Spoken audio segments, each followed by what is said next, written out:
Thank you for downloading this Council on Foreign Relations video. CFR is an independent national membership organization and nonpartisan research center.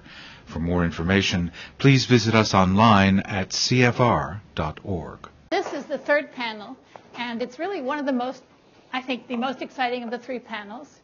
It's not the adversarial side of the state and religion, but it's what religion can do in the future and maybe has done already in building China's economic growth, China's civil society, building a new social welfare system at the grassroots, and coping with the significant kinds of discontent and unrest that have been plaguing the Chinese countryside for the last several decades, a couple of decades anyway.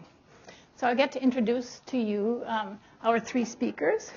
And the first one I'm going to introduce is Adam Chau, who I first came to know of through a great paper he wrote about the words condemned in Chinese, which were being painted on houses in different parts of the cities of China as the great construction projects go on. And he's now gone on to write a book, a wonderful book, and now he's soon to be working at you're at the University of London, lecturer in the Sociology of China.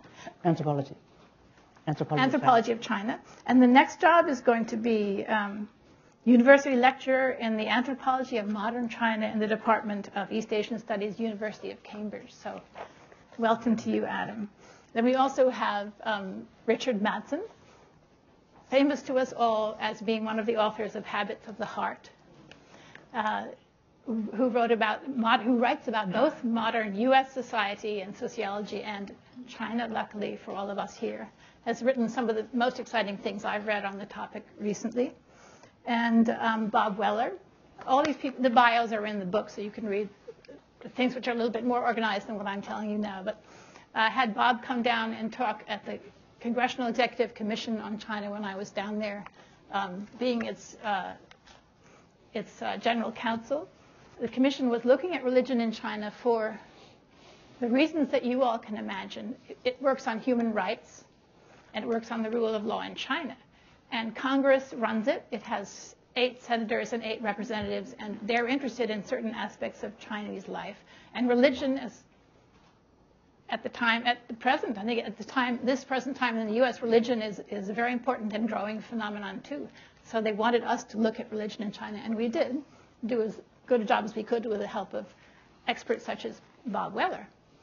So I'm going to start out right now with what our experts here have to say on the future of Chinese religion and the growth of civil society and economic growth in China. And I do want to say one thing is that we've been hearing in the last panel especially sorts of adversarial things about the government, the state, and religion. And it really is not a new thing. It goes back throughout Chinese history, as we've heard from different historians. I'm a historian. I do want to say that famous phrase from Gu Yanwu, who talks about why the state worries about religion, why the state worries about religious beliefs and superstitions. And he says that when people orient themselves to the spirits excessively, they do not respond to the state's iron tools of punishment. So the state really feels a lapse in its ability to control the population. And I do think that's maybe the same worry that the current government has. Here I go. I'm going to start out with you, Bob. I'd love to hear whatever you have to say on this topic, but what I'm especially curious about is the comparison with the liberalization of rules on religion in Taiwan and that which may occur in mainland China, whether or not China can go that same route, whether, this is also for you, Dick, whether the existing religions, especially Buddhism, can develop the social welfare organizations as fantastic and strong as has in Taiwan, especially since, as we learned from the earlier panel, that organization has really been a huge help in the earthquake. And Adam's work is grassroots work in Shanxi province on how a local temple was able to build up itself again and become relevant to the community. I want to know all about that, both economic and civil society aspects. Mm-hmm. So, Bob, can I start with you? I don't think I've asked you all the different questions we talked about, but anything you have to say, I would love to hear. All right, so let me say a bit about the liberalization of policy toward religion in Taiwan and what, if anything, that means for the People's Republic of China. So things changed quite a bit in Taiwan after democratization, that is, after 1987. Before that, the policy toward religion in Taiwan was in many ways the inheritance of the earlier Nationalist Party rule in China that Rebecca Niedostop in her professional work writes about quite a bit, and she talked about a little bit today. That is, it's a policy that already was seeing religion as something superstitious that had to be put up with, Christianity as maybe okay because it went with the West, but even that not particularly welcomed. And folk religion simply as some feudal remnant, an embarrassing, superstitious thing that it would be nice if it disappeared, but we can't quite get rid of it. So they come to Taiwan in 1945 after the Japanese leave, after 50 years of occupation, and they immediately start propaganda campaigns against popular religion, and they immediately create national level organizations to deal with the Taoists and the Buddhists. Or I shouldn't say create, because they're continuing mainland Chinese policies from earlier in the century. It's not very different from the situation in China right now. That is, there's not any legal position for most local temple religion, and yet in practice it's more or less tolerated in what Yang Fenggang has called the gray market for Chinese religion. Not exactly illegal, but not really legal, tolerated. So they did that. Buddhists were organized in the Buddhist Association of the Republic of China, Taoists in a similar one. Just Christians were rather, for historical reasons, rather separately organized. But because the Presbyterian Church, by far the largest in Taiwan, became rather closely tied to Taiwan independence politics, there was a lot of tension at that end as well. So that's the situation. There's no cultural revolution, but in many ways it looks again like 1950s kind of PRC policy, which is also the inheritor of this earlier 20th century world change in attitude that Rebecca had talked about. What happened in 1987, if it's democratic, you need to go where the voters are. And that's the temples. You know, what are the social ties that tie a rural community together in a Chinese society? Their kinship and their temples. Those are the two main things. So every politician started showing up in temples. Mainlander politicians with no ties to traditional Taiwanese religion, like Ma Ying-jeou, the new president, these guys show up in temples. They all show up in temples. A totally different attitude occurs toward local religion at that point. So what does any of this mean for China? Are we at some point going to get a totally new attitude? And I'd say, you know, the first lesson of Taiwan is you can be an authoritarian government, allow a certain kind of religious civil society to exist, but keep it under control, and you can go on like that for a long, long time. That's the first lesson of Taiwan. It's not that Taiwan democratized, it's that you can rule pretty successfully in this corporatist kind of structure that China has right now and that Taiwan had for many decades before it finally did democratize. The second thing, though, is there are all kinds of resources that exist in the entire religious panorama of China that others have already talked about that are really important, I think, in the process of democratization. I do not think they created democratization, but I do think they're crucial to the ability to adapt to it. Mayfair earlier said something nice about, you know, democracy simply declared from on high is never really going to be democracy. Something has to grow up from the bottom. And in Taiwan's case, part of what that was all these local resources that existed, partly because of the religious experience of people. So I think it's important. It's important, therefore, that China is tolerating this kind of religiosity again, but it's not a guarantee of any particular kind of future change, I don't think. Thank you very much. Dick. Well, in Taiwan, as is mentioned, one of the most fascinating things in the last 20 years since they made this transition to democracy after 1987 was this explosion of religiosity, organized religiosity among the emerging middle classes. Taiwan's always been awash in religion, local folk religion, and so forth. But what I found interesting, and I wrote this little book about it recently, was that there was enormous kind of explosion of very well organized religion among these emerging middle classes. People you would have thought would have sort of given up on religion once they left the villages and got a secular education and so forth. And one of the groups, of course, was this group they mentioned, Tzu, the Buddhist Compassion Relief Association, but there are others. There's like the Buddhist Light Mountain, there's the Dharma Drum Mountain, and there's other groups like this, mostly Buddhist, some Taoist too. One religious group that's actually declined in Taiwan in significance and energy has been the Christians.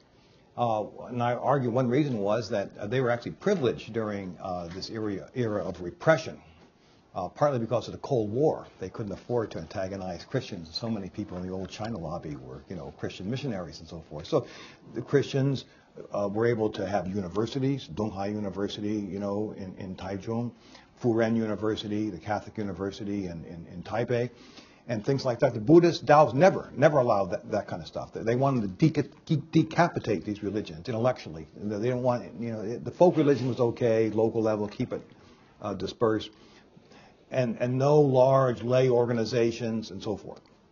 So now what's exploded are these groups since 1987, which have large lay organizations and do all sorts of this kind of work.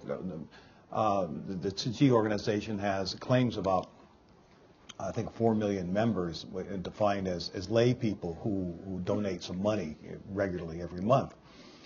At the core of it's only about 100 nuns in this monastery in Hualien.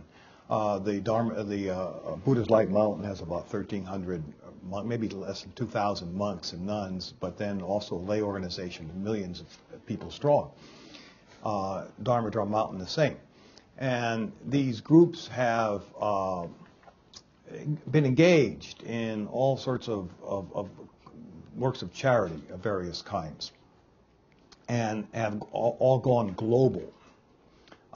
So they give out charity to China, for instance, in the earthquake, and they were one of the first people who went there. But they've also been around the world. Tzu, for instance, in 1991 went global, and it's part of their spiritual cultivation. Is the way they understand it is. You have to expand people's hearts, and it's sort of similar to like Buddhist meditation, when you have to learn how to sit in this lotus position, and it really hurts.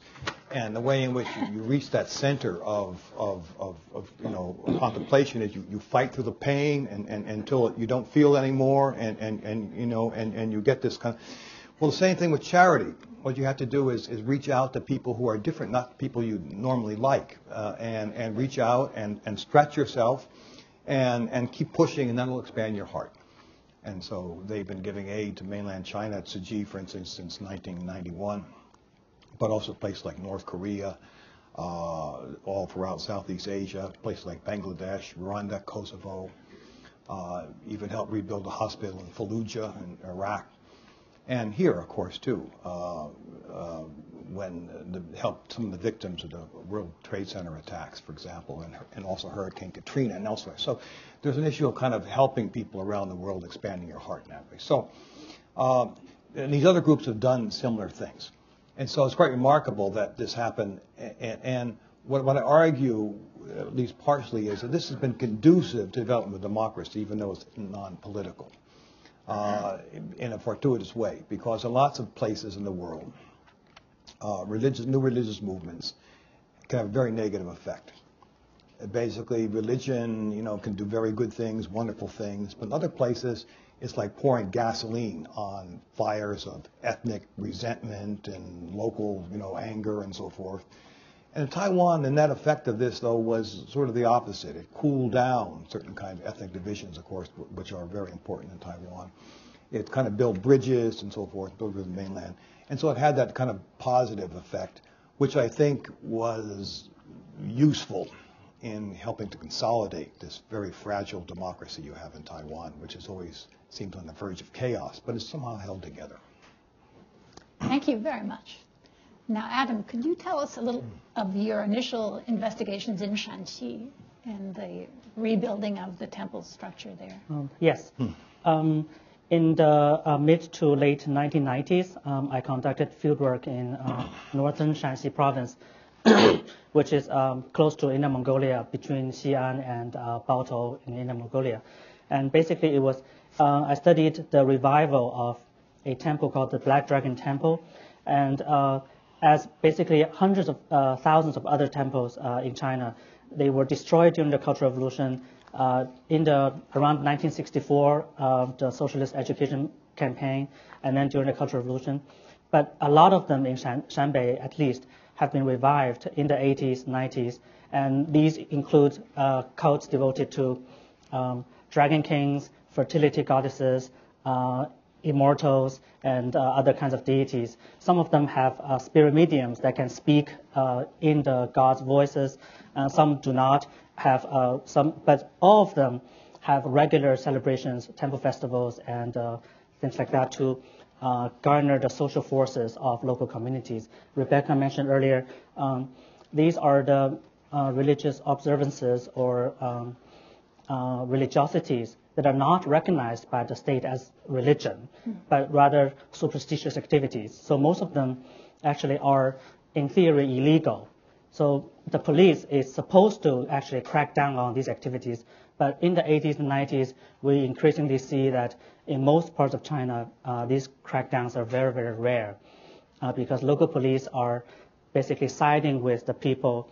In fact, they're not only not cracking down, but helping to maintain law and order when there is a temple festival, because they get a lot of benefits from temple festivals as well in terms of income. Mm-hmm. So in my case, the Black Dragon King Temple boss, Lao Wang, regularly sponsored the local police stations, upgrading their gear, and whenever they visit to help with temple festivals, they would, house them in the best dormitory and wine and dine them and make sure they're happy before they leave. So there's a sort of symbiotic relationship now developing between local cults and local state.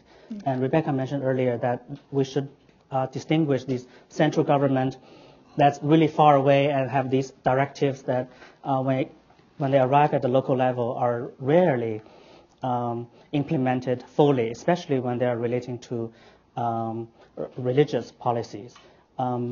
And I guess some of the audience might wonder, this kind of local religion, spirit mediumism, temple festivals, drawing divination stick lots, what foreign policy relevance might these have? But I just want to remind us that actually the Taiping Rebellion, for example, in the 19th century, even though it was largely Christian-inspired, but it incorporated a lot of local religion, popular religious elements. And the Boxer Rebellion, of course, had enormous input from opera tradition in North China Plain and popular religious sentiments. And then even the current, Falun Gong has a lot of folk religious elements, for example, possession by animal spirits and things like that. So I think a lot of times there are a lot of things happening. We don't really know in what's going on in rural China because we haven't done a lot of empirical research. And it's only when things come to a head, when things happen, we realize, oh, that's an important thing, but we don't know enough of it. And I think, I think we should keep a close eye on what's going on in rural China. Do you think the state clearly worries about traditional religion as a possible source of conflict and instability? I mean, certainly their reaction to some of the Falun Gong, their rhetoric of saying, follow the road of science, don't follow superstition and harm your body, which is how they respond to the healing aspects of Falun Gong, and I presume to some of the healing aspects of other cults. Mm-hmm. Because they fear just what you have said, the Taiping Rebellion kinds of things starting up from that sort of context. Right.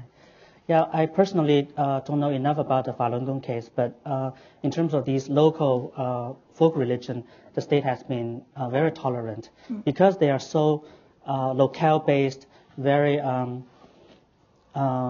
dispersed, And in fact, some scholars work on rural China, for example, after the collapse of the Maoist organizational mechanism. Rural life is becoming very atomized and you can even say sad. People go back home and watch TV, but there's no longer a collective spirit in many communities. But where there is a temple or temple festival, that's where the social organizational spirit of the Chinese come to the fore. And I think the state probably appreciate this kind of grassroots social force that enhances the communal spirit of local society. I think this reminds me of Taiwan in the 1950s and so forth. Mm-hmm. The old Nationalist Party, just like the Communist Party, came from that so-called May 4th era period in the early 20th century. And their project initially was to get rid of all this religion, this local religion. You know, this was pre-modern, and to get a modern state, you got to clean this thing out because it was basically, that would reinforce localism, local village, local family, local corporate identity. You got to take that out and replace it with modern ideology. And missionaries, people like Timothy Richard at the end of the 19th century, told reformers, that's what you have to do. Get rid of that. So they destroyed these temples. They destroyed everything that basically was the basis for local community and local meaning, and to create a modern society. And by the 50s, because of the way in which the Kuomintang took over Taiwan, they decided, well, we can't do that anymore, at least in Taiwan. And so in Taiwan, they allowed this to flourish. And so China today is sort of back to like 1950s Taiwan, as far as the local religion is concerned, I think. They have actually, the regulations on religious affairs don't, in terms, treat of traditional religion. However, in Hunan province, there is a regulation, local regulation, which allows for the state to regulate traditional religion. And thoroughly, they've put out regulations recently which are quite restrictive. And they, for example, they only allow traditional religious entities to be built on sites which already have such a temple or shrine or something. They don't allow new ones to be founded. So at least in that province, their reaction has been restrictive. Yeah, I think that Hunan experiment was an interesting one. That 2, 3, 4 years ago was a point where I think we started getting a lot of ferment within Chinese government circles about what do we do about religion. Yang Fenggang, I think the point he wanted to end with was there's not a single voice. There's actually really a lot of discussion about what the inadequacies of the current policy are and what do we do now, and many things are possible.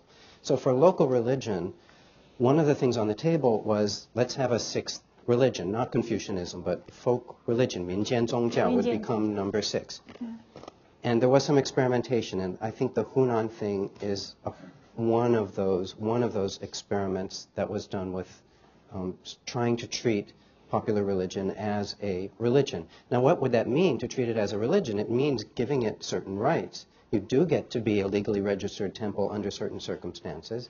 Hunan took a rather conservative position about what that was, but in some ways that was a radical improvement because it took any of this out of the realm of feudal superstition and gave it some legal protections.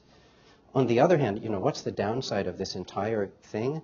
It's that once it's legal, it's regulated. Government supervision becomes much, much stronger.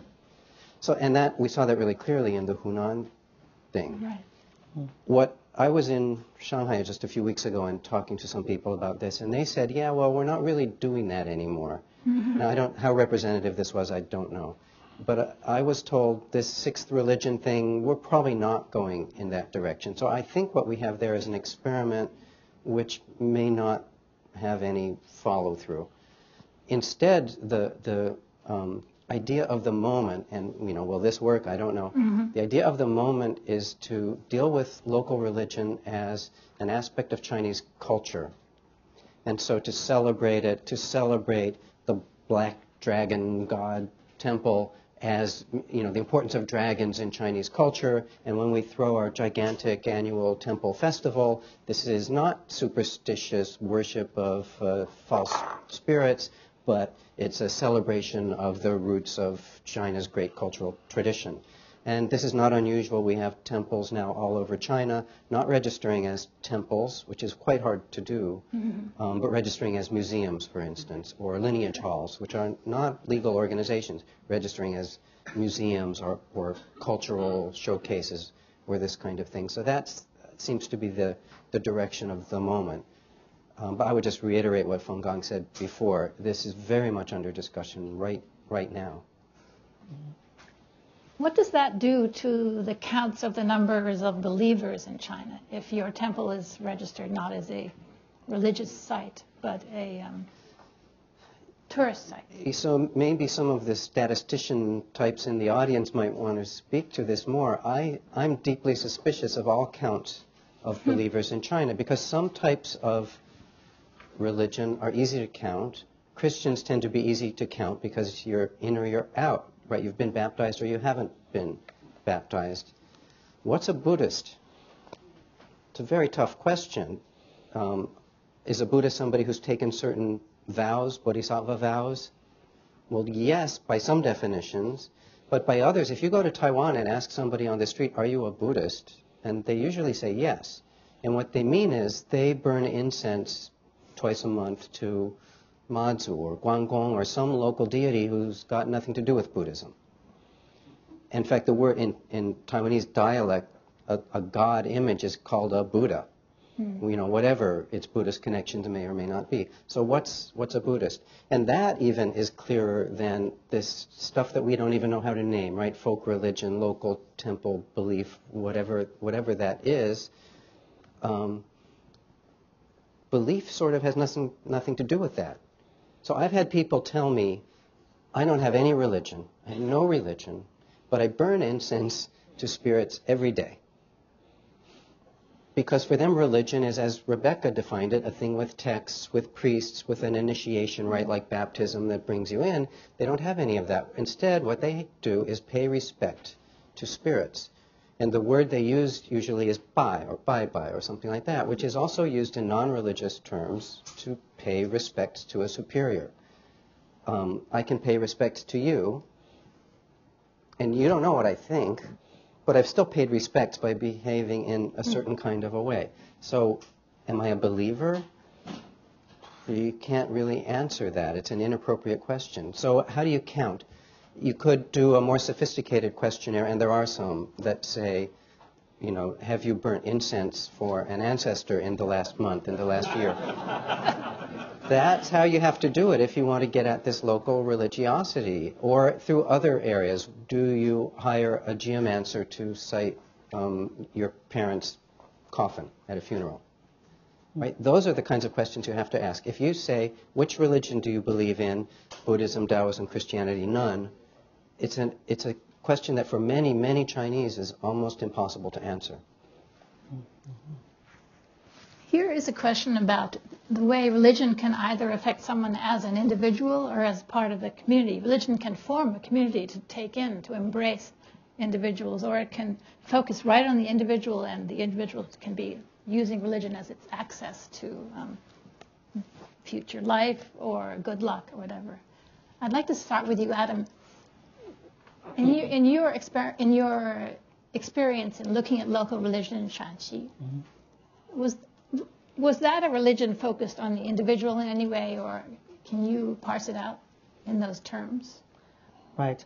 I think the individual level definitely is important. I think, for example, each person going through life has like increment or successive encounters with different spiritual forces. For example, it's only when, say, you have already had 2 daughters and you really desperately want the 3rd child to be a son, that would bring you and your wife to the fertility goddess temple. And then if, say, it was successful, then your relationship to this fertility goddess is sort of affirmed and established. and you will always go back and tell other people about the efficacy of this fertility goddess.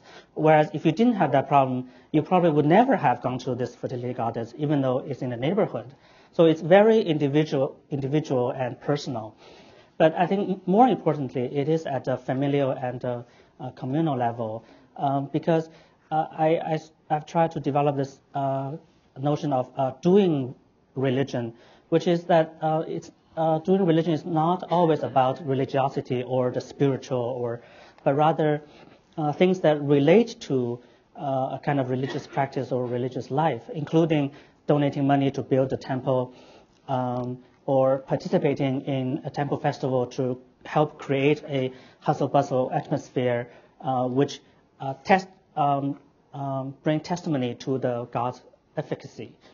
And so just as it would not be appropriate to ask a Chinese rural peasant whether you believe in the Black Dragon King or the fertility goddess or Guangong, it's also inappropriate to restrict analysis of religion to the purely spiritual and mental, a relationship between deity and the person. Rather, it has to be much broadened.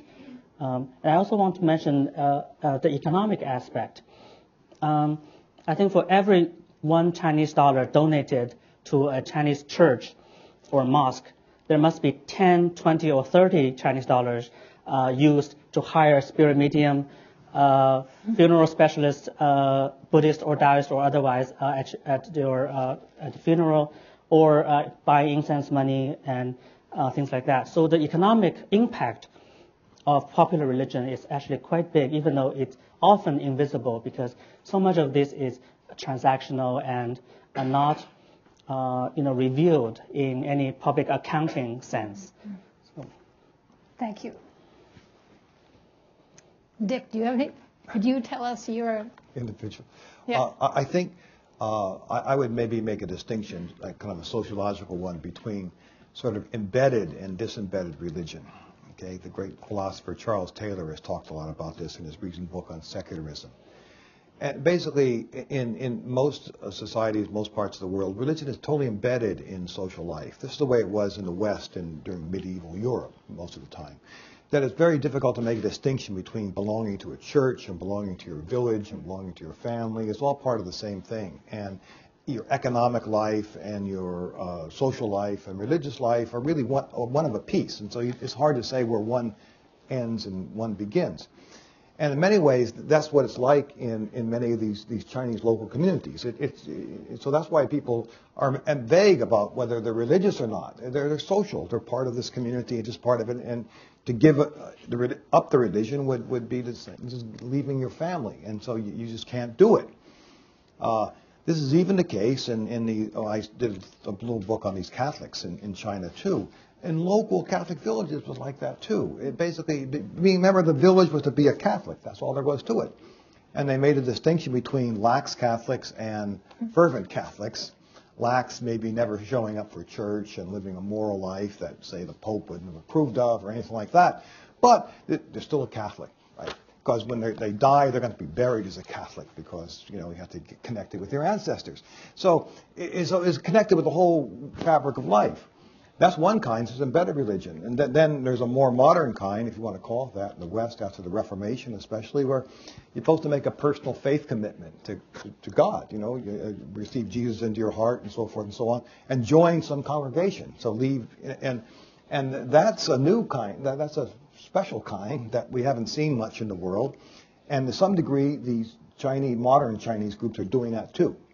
So you join the temple, and so this becomes an individual search for individual salvation, disembedded. And one problem with this, from the point of view of the Chinese government, is that this leads people to kind of maybe link up beyond their local community into wider and wider networks. And then when that happens, you have potential for trouble because you have potential for some force opposite to the state. And, for example, in the rural areas, you have all these Christians, especially Pentecostals, linking up through all these networks, ramifying throughout the whole rural areas. This raises the specter of united rural action. And there's enormous amount of conflict in the rural areas. You know, the government a few years ago had a statistic of 85,000 incidents, riots and so forth, local villages complaining about their local conditions.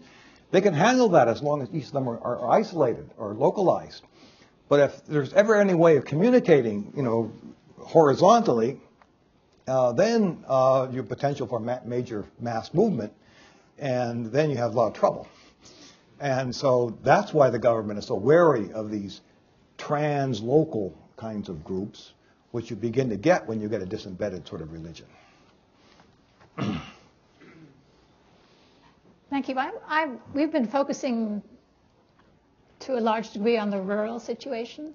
However, I've read some of the churches in the cities are getting to be sizable. And in UChannel's recent article, the title of that article, significantly enough, is The Growth of Religion and Social Stability in China. So the impact of this huge growth of religion on social stability, which is what, of course, the government is worried about. In that article, he mentions churches which can fit a congregation of 1,000 people near Luoyang, and not just one, but 3 or more such churches in that limited area. What's the difference in the function of those churches for China's future economic growth and these little rural kinds of relatively localized, and I shouldn't say church, I should say religious structures? Bob, start with you. You know, I don't work much on Christianity, so I hesitate to say of the various sources of Christianity in China. There are places that have been Catholic for 400 years, you know, since the Jesuits and the Dominicans. There are places that have been Protestant for 150 years, you know, where whole villages are. So that's one source, it's just ancestral. Then there's more recent conversions, and those fall into several different sorts of categories, I think. So there's the kind of stereotypical, marginal people at the edges of everything, and Christianity offers them a way out. There are people quite the opposite of that. They're intellectuals who really get interested in Christianity, sometimes as simply a moral system with the religiosity subtracted, or sometimes not. And there's probably everything in between. We still don't have the good sociology or the good anthropology of really what's going on the ground here. And so that's why I'm kind of hesitating really to answer this question. I don't know what the answer is. The social cohesion one, I mean, Yu Jianrong has put his finger on the crucial thing the government is worried about. So even that you could say maybe Christianity or Buddhism or any of the others could contribute to social cohesion, this is a rather new thought. I forget who was saying, Drew maybe in the last session, that, you know, we have this generation of cadres which is not the older, you know, the older one grew up with religion. This one grew up with atheism. So it's not even that they've had no religious education, which is how you phrased it. They've had an anti-religious education. They know that it's stupid, it's embarrassing, it's superstitious, it's false. They know that. So that, you know, there's this enormous thing to overcome. And even to have this on the table, even to have an argument made in a public forum by somebody at CAS, a kind of major government think tank, really, that's significant. Even if, again, they go some completely different direction, it's on the table right now. I think that's really significant. The Chinese intellectuals, and this goes way, way back, don't think the Chinese people are truly religious. That's what they told the Jesuits 400 years ago. The Jesuits saw these Mandarin intellectuals, and they said, well, we're not religious, you know, we don't have religion here. And the Jesuits basically said, all right, they just have morality, no religion, so forth and so on. Where 99% of the people have worshiping in temples and everything else. And I've seen the same thing. I've been to China. I've been to some very sophisticated people in foreign policy and so forth. I think telling me absolutely sincerely, not cynically, that we don't have any religion here. You know? And I think they truly believe it because that's their image of themselves. So there's blind spots that just don't have to do with the psychological education. And so it's a problem for intellectuals who want to be modern to just try to wrap their minds around how you basically kind of come to grips with a society which all these other things are going on. And I think they're confused. They're as confused as we are, if not more. Excuse me. I won't pick on you right now. So Okay. I'll ask Sorry. for a large number of years now, the local government's main mission has been to create economic growth. Does the local officials in any way connect their focus on economic growth with the growth of religion? Is it a reasonable expectation, or is religion seen to be antithetical to that? Anybody can answer. I'll try to talk about that. Do officials have that in mind? Yeah. Mostly no. The exceptions are areas with large amounts of migration, so that you have, say, Fujian or Guangdong, the southeast coast. You have had generations of people going abroad and living abroad, but maintaining ties or hoping now to renew ties back home. For them, I mean, what brings these people back home? Relatives, yes, but the graves and ancestral halls of their ancestors, and the temples, of which they have daughter temples in Singapore or New York or wherever they are. So they're coming back, and those people have cash in their pockets, or they're perceived at least to have cash in their pockets by the local officials. So in those cases, mostly that southeast coast, going up into the Wenzhou area, right? In those cases, yes, they see a direct connection between this renewal of a kind of overseas religious trade and business opportunities. In other areas, I don't think they see a direct connection, but it's an important issue. Is religion helpful or not helpful for economic development, right? We have a big literature on this right now around the world. So one of the explanations for the rapid expansion of Protestantism, especially evangelical Protestantism in, say, Latin America, is that it's one that's led to a lot more market success for poor people than the Catholicism that they have been brought up with. China's a different situation, though, and here I'd emphasize what others, especially in the first session, already emphasized. It's a very low level of institutionalization of religion, and therefore extremely flexible. That is, there are no blocks against economic behavior in the religion. Even, there could have been, Confucianism is not friendly toward the merchants, right? Those were the lowest of the classes. But go ask a Chinese person anywhere whether they buy that. Even the ones reviving Confucianism, you're not going to hear that anymore. Instead, what you have is this very flexible popular religion, and pieces of it have magnified that are very comfortable with the market economy. Temples were run as corporations, shareholding corporations very often.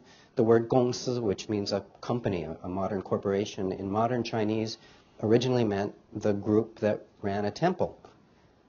So the whole idea of shareholding, of contracts, which were typically associated with these kinds of things, and every peasant household in China usually had contracts, land deeds, but also contracts for dividing the family property at the death of the parents or something like that. There's a lot in this very embedded socio-religious tradition. So I hesitate to call it all religion, but in this embedded thing, there's a lot there that fits really easily with a modern economy. And we see this in all Chinese communities that seem very comfortable with the modern economy. Adam, how about? Yeah, I could add to that. I guess the general climate of commercialization and commoditization in China today really added vibrancy to Chinese religious development. For example, one study shows anybody now can just raise funds and then decide to build a temple. It's basically a very simple matter. If you feel a particular Buddha has appeared in your dream, and then he or she wants a temple built in a particular locale, you raise the money and persuade the local villagers that I want to build a temple to this deity. And if the villagers say, okay, you can do it, and then part of the fund can be used to hire a resident temple cleric, and then a community of believers will develop around it. Another study would show, for example, a lot of the Wenzhou merchants. Wenzhou, of course, is famous for commercial activities, and a lot of merchants have gone to basically every corner of China. But there are a lot of Christian bosses now in Wenzhou.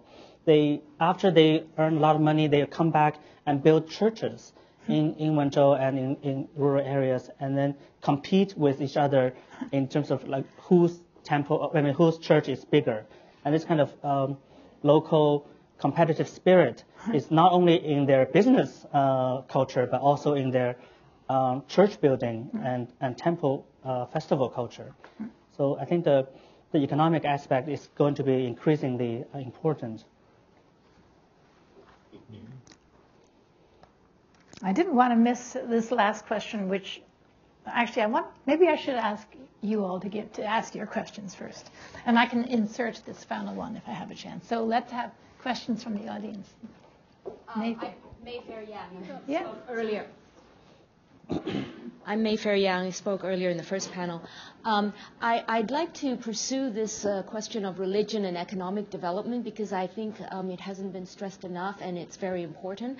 I think it's a real tragedy of the 20th century Chinese intellectuals that they thought that in order to develop and modernize economically, that they must kill religion because religion they put into the category of backwardness and superstition and so forth.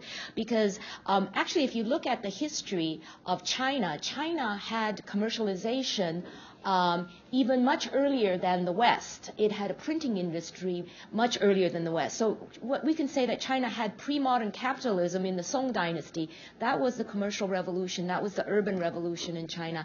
And it was also in the Song dynasty that popular religion came to take the shape that it does now. One can also say that, the paper money as legal tender was invented in China in the Song dynasty. That's about 1000 AD. And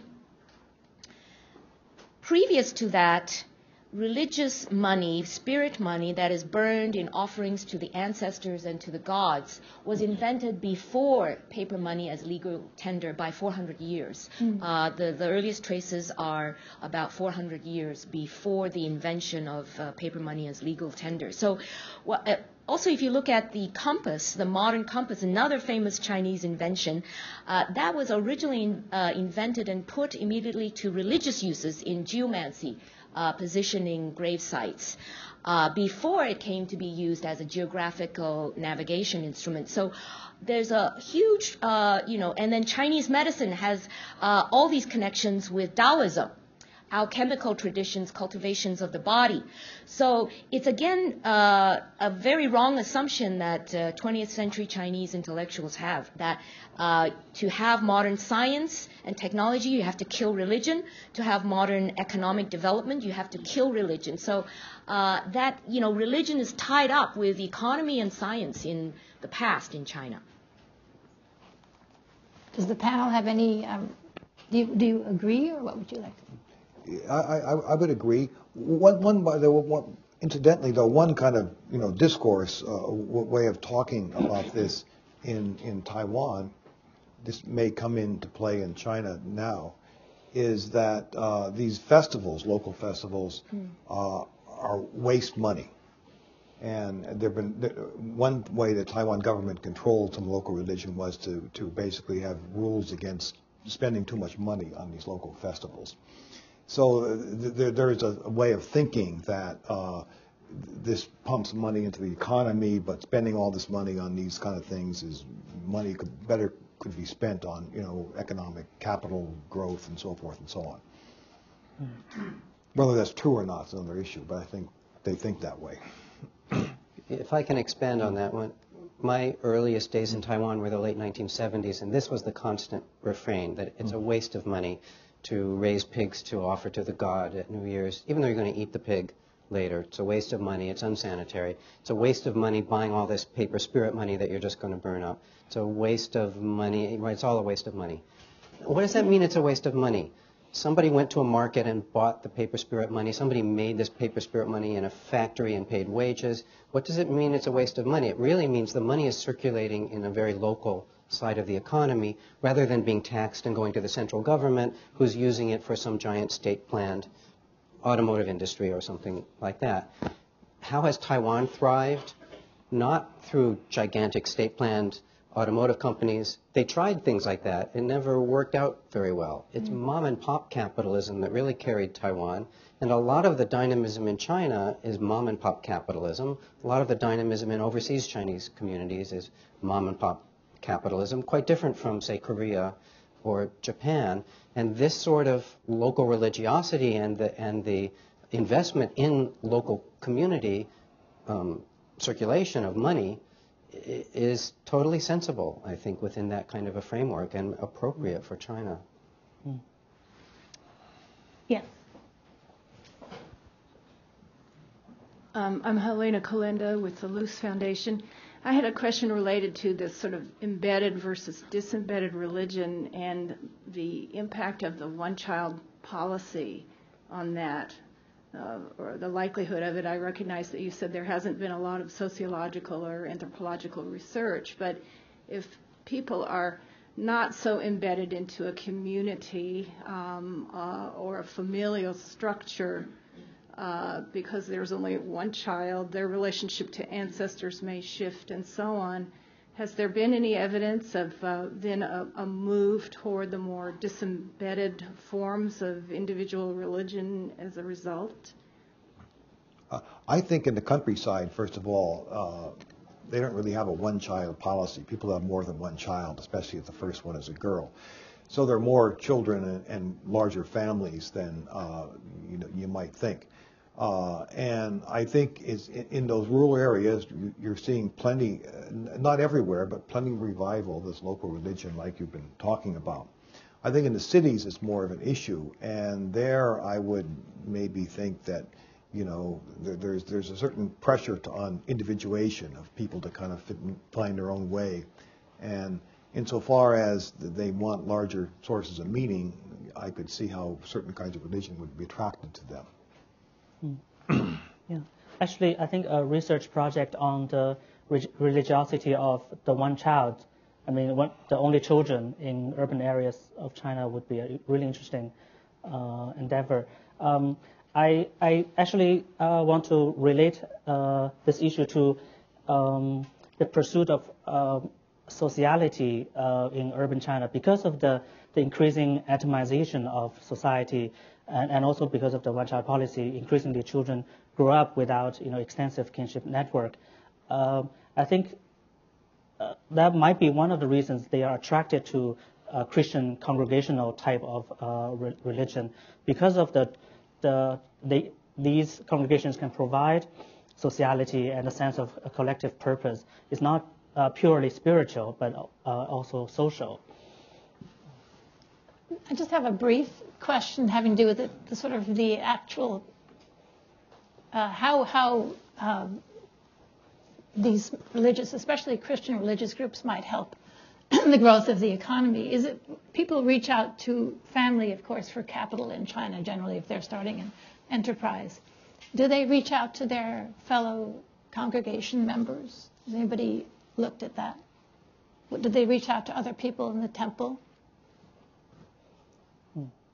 I don't know of any studies of this in the PRC. There have been a bit in Taiwan, where, as Dick said, Christianity isn't in great shape, and so that hasn't been too big of a player. But temples, yes, but other semi-religious forms like sworn brotherhoods, right? These kinds of relationships of friends, formalized relationships of friends that always involve a god altar. Those are important in raising money, as kinship networks are also important. And kinship has the religious aspect of it, too. Just an anthropological footnote to the one-child policy. It does really have big implications for the lineage, because you can't be patrilineal if you have only one child. Because then the mother's side, because it's one grandchildren child for both the mother's side and the father's side. And you can't have somebody who's not worshipped by any descendant. So that kid is going to have to worship the mother's side as well as the father's side. Yes. Russ.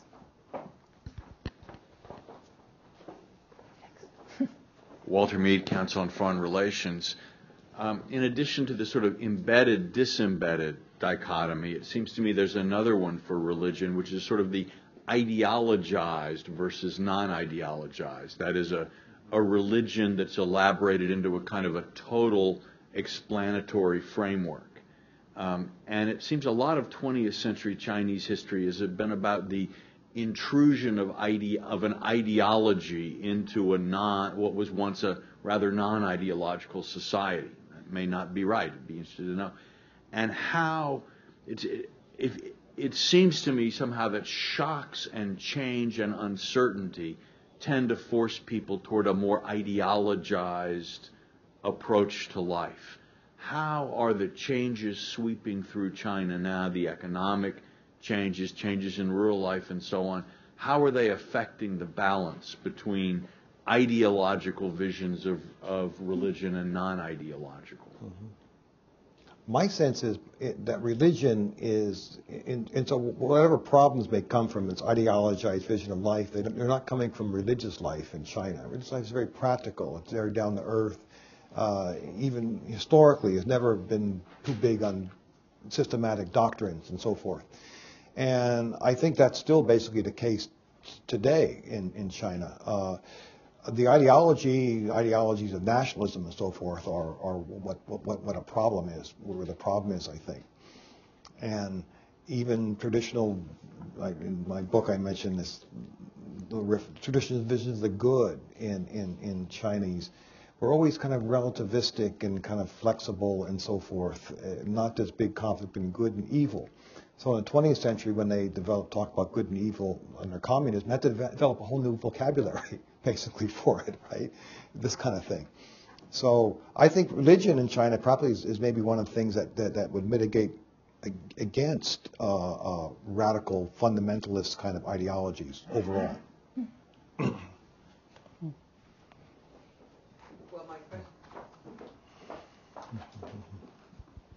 Thank you. I'm Janet Carroll from the U.S. Catholic China Bureau. My question was back in our discussion a few minutes ago. The restoration of the three traditional festivals with holidays around Qingming and the others, I was wondering how significant or not that is in terms of this attention to religiosity types of expression, taking the time from, say, the Spring Festival or the other national holidays. Is that anything significant, and how does that play out in the larger picture as well as at the local realities among people? The first time I traveled rather widely through China was 1984, so long before this. And I remember being on a bus or something at Qingming, and everybody was out sweeping the tombs. You know, it had no legal blessing at all. It was certainly in this gray area, and yet that enough social space even then had already that was something everybody could go out and do. So does this new regulation change people's real behavior? Not so much. So I think its significance lies elsewhere. Its significance lies in the government making a statement. And I think a lot of these regulations should not be read as attempts to regulate. I mean, we already had numerous comments about environmental as much as religious legislation or regulation that isn't implemented, and there's no real attempt to do it. It's a statement of ideals. It's a piece of propaganda in the Chinese sense of propaganda. And, you know, what are they saying here? They're saying some of this activity is not so superstitious and terrible after all, and let's go ahead and give it our blessing, to use a religious word. Mm-hmm. Mm-hmm. One place this comes into play, though, is in Taiwan and Hong Kong. There is a big issue about, for example, making the Buddha's birthday a national holiday. And under the colonial regime in Hong Kong, Christmas was a holiday, not Buddha's birthday. In Taiwan, Buddha's birthday wasn't either, right? Christmas was a day off. So it became an issue about, whether we should have our own culture's, icons made into holidays, and in fact, that happened in both places. Actually, I think the revival of Qingming in the mainland, of course, would have an implication for a lot of families who have not buried their deceased properly in the traditional way, in a mountain, in a grave, so that you can go sweep the grave, because most of these they have cremated the bodies, and then there are very minimal spatial and physical reminders of the deceased. So I think, and I've seen, for example, online commemorative sites developed, where this is a very new development in the past few years, where people would set up internet commemorative sites where people can post their thoughts and memories of the deceased, and then there are little symbolic flames going on on the screen, and I think there's a lot of potential in that kind of development in how new technology can help retain a traditional sentiment and commemoration. It offers a new territory for research. Yes. Other questions? Yes, in the back. Outside Beijing now, Qingming is celebrated unbelievably, and where the graves are, I think it's grown by, I can't tell you, I go out there picnicking with old Beijingers, and it's probably 5 times larger in the last 5 years, and where you buy, and it has a long history there, but what I encountered is something that keeps being referred to is,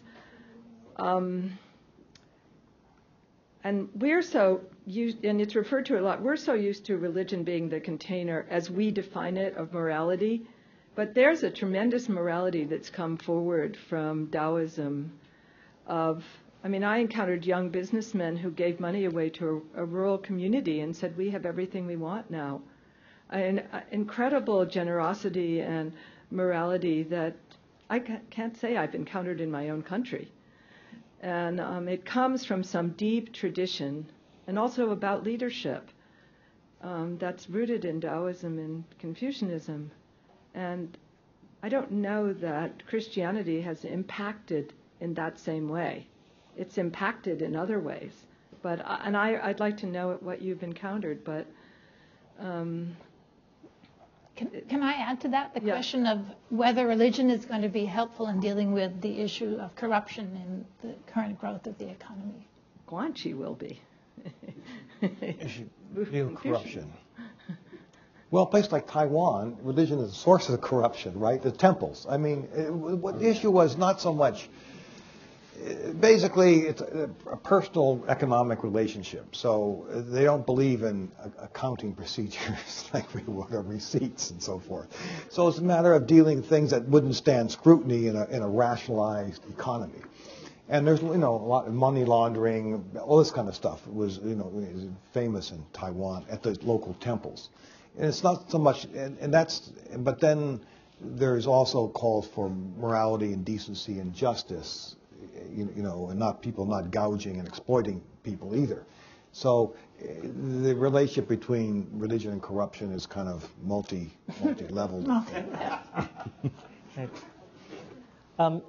In my case, at least, the Heilong Da Wang, even though the Black Dragon King is known locally as a really efficacious rain god, but in recent years, well, actually traditionally as well, he's considered a very just God that will punish wrongdoers. And so you have, in the temple, a sculpture of a dragon holding the head of a wrongdoer, and it's really scary. And there are a lot of folklore legends about how a particular person did something wrong, and then he was punished by the Black Dragon King. So local people would want to believe that local officials are actually scared of local deities because they have a lot to lose. And so they will tell you actually it's the officials who bring a lot of money to the temple, sometimes by proxy because they don't want to appear in public at the temples.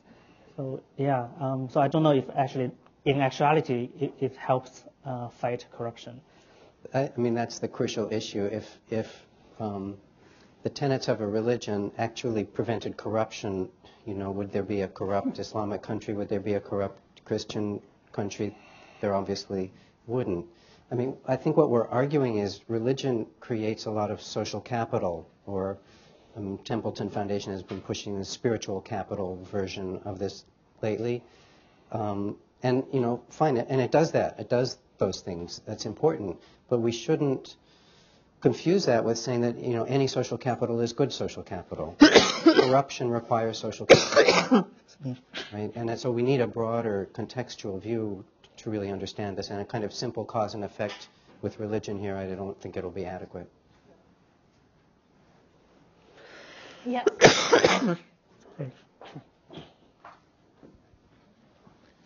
I was in China for, Michel Marcy from the U.S. Catholic China Bureau.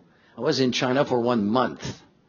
I arrived 2 days before the earthquake, and I came back Monday morning.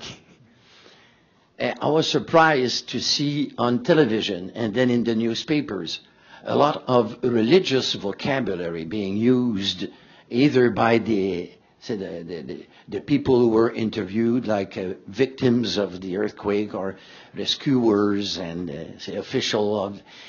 And I don't know if you have the same kind of impression that religiosity or religion is pretty much alive in China, and this earthquake gave an opportunity for a lot of people to show it. And it's like kind of a snowballing effect that you will get more of it after the next day, after listening to what was said or what you read the day before. So from your vantage point, in as much as you were able to follow the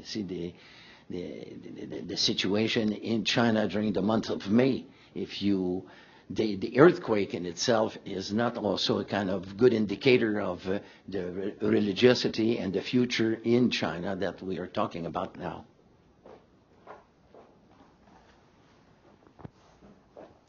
I have just a short comment.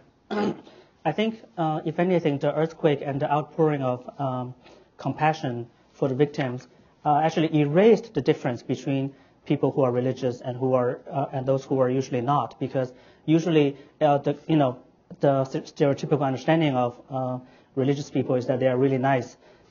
People in your everyday life encounter wisdom, and those who are not Christians or Buddhists are not particularly nice or try to be nice. But I think in this particular situation, it's really showing how those people, in urban China who are not religious at all, can express a very high level of love and compassion. And I think, that's. I would just add to that. I think just as significant is the fact that this kind of language was covered in the newspapers. Not that people behaved in this way, which doesn't surprise me that much, but that the government would report, for instance, that Tibetan monks read prayers for the dead. And this was seen as, at the very least, psychologically useful. It wasn't being condemned. It was a social contribution. That's a really different attitude for the Chinese press to take. So that things like that, I think, maybe indicate a change. Now, will this last? Any of these effects, the NGO effect that we've seen just as much? It's really hard to say. I don't know. Yes. Thank you. I'm Robbie Barnett from Columbia. Actually, I want to follow on from your comment because it helps with my question, which is, I think, under He Shui Shehui, the harmonious society, there's been very important statements by Hu Jintao and a lot of senior officials in the press, especially about 3 years ago or so, saying that repeatedly religion can play an important contribution to the creation of a harmonious society. So that's something that's coming from the top.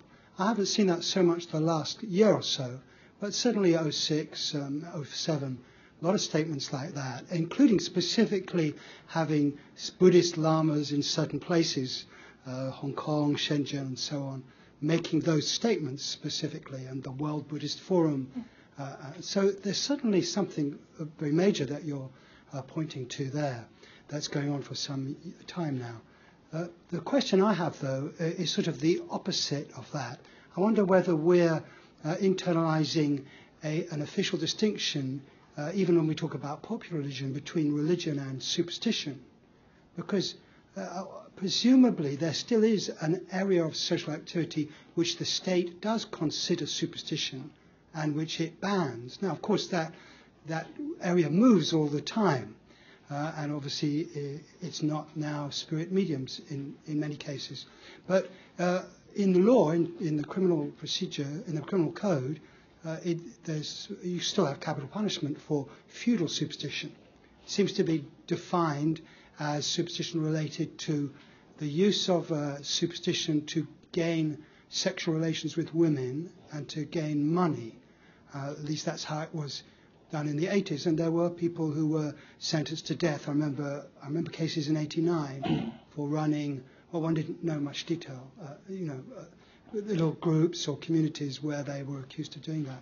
I wondered if you could comment on the fringe, the regulatory state. What is still being banned in that way? What is still being actively defined as superstition or feudal superstition or as illegal activity and acted upon? Or has that just stopped?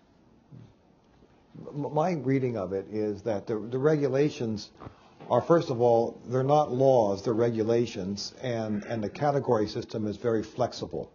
So if they think something is feudal superstition, or for that matter an evil cult, then you're in big trouble. But there's no real fixed definition. So you can't go and get a lawyer and say, this is protected under the Constitution because this is religion and meets the definition. It's very flexible. So if they think something is causing very social unrest or problematic, they just define it as either feudal superstition or an evil cult, and then they can bring the full weight of the state to bear. But it's not a fixed objective criteria that you can use to defend an inalienable right to practice it. Yeah, I completely agree with that. I think much of Chinese law, especially relating to these kinds of rights issues, is purposely ambiguous, and that's the case here as well. So, at the moment, that's been working in favor of religion. It leaves a huge gray area, and the government is mostly leaving that alone. So something like spirit mediums, if you ask them, they'll tell you it's feudal superstition, I'm pretty sure. But don't ask, don't tell, they'll let it go. But, should policy change? They don't need to change any regulations in order to start repressing all of this stuff again. And I think that's what they want. It's not too different from some other authoritarian strategies. Singapore law has aspects that are just like this. I'll take one more question because, thank you. Hi, I'm Rebecca Nadasta from Boston College in the earlier session. I was wondering if you could just say a few words about what you think the future is, if any, of the official religious associations, because it's very clear that from what you've been saying that they don't necessarily play much of a role in the flourishing of local religion. And that's certainly not where the impetus is coming from. But I'm wondering what role they might be playing in two areas, sort of the culturalization of religion, if that's going to be what the regulatory framework is going to be in the future. And in some international contexts. I'm thinking particularly about how the Taoist Association has been important in establishing a lot of academic contacts with Taoists in Hong Kong, and especially sort of academic studies, and the sort of tend to fit to some extent in the cultural framework, but also in the ritual framework as well. So is there any future movement in that state framework of official associations, or are they going to be increasingly less relevant?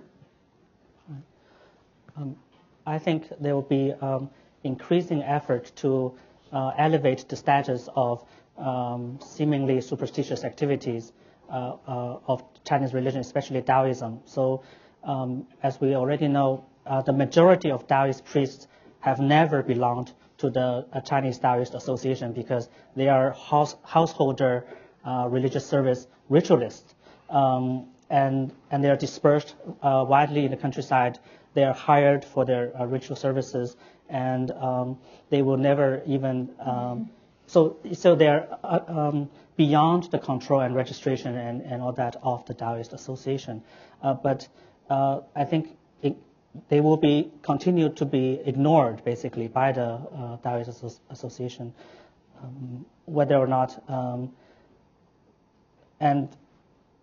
But they at the same time they fit the model of householder businesses because they are actually making money by providing a service. So that's sort of very difficult for the Chinese state to recognize, because once you recognize the superstitious content of their service. But if you don't recognize them, they are also an important aspect of the local economy. So it's a very strange situation. Yeah. These patriotic associations are only for the 5 recognized religions, and so feudal superstition there's no association for feudal superstition, right? Or not one for evil cults. See, it's only for these groups, and some and the Taoists I don't know. I know one issue is like for the Catholic one I know about more, and I think that group at least is becoming irrelevant in various ways. Say a functionalist sociologist would say it's not useful anymore. But there's a political aspect. You have the officials, the people who have made their careers at running this association, are going to hang on to their jobs and to that association until they die. And so there's a kind of a rigidity to this thing that's based on the dynamics of Chinese politics and generational politics too. I think that's the key issue. So if you change the political landscape, all those associations disappear because they have no non-political function. The way the Buddhist Association of the Republic of China, the Taiwanese corporatist body for Buddhists, essentially became irrelevant immediately after they democratized, and instead we got these Tzu Chi and Foguang and these other big non-official organizations just skyrocketed at exactly the same moment. China could do that voluntarily. It could do that because of a political transformation like what happened in Taiwan, or it could not do that, in which case I think we'll see this continued kind of tension that we see in the 2 Christian groups and the Buddhist group, at least. The Taoist one and the Islamic one I think are a bit different. Well, thank you very much. I think we've actually gone to the end of the time we have. Thank you very much. Thank you for watching this Council on Foreign Relations video. For additional audio, video, and transcripts of CFR meetings, as well as expert analysis of international news, please visit us online at cfr.org.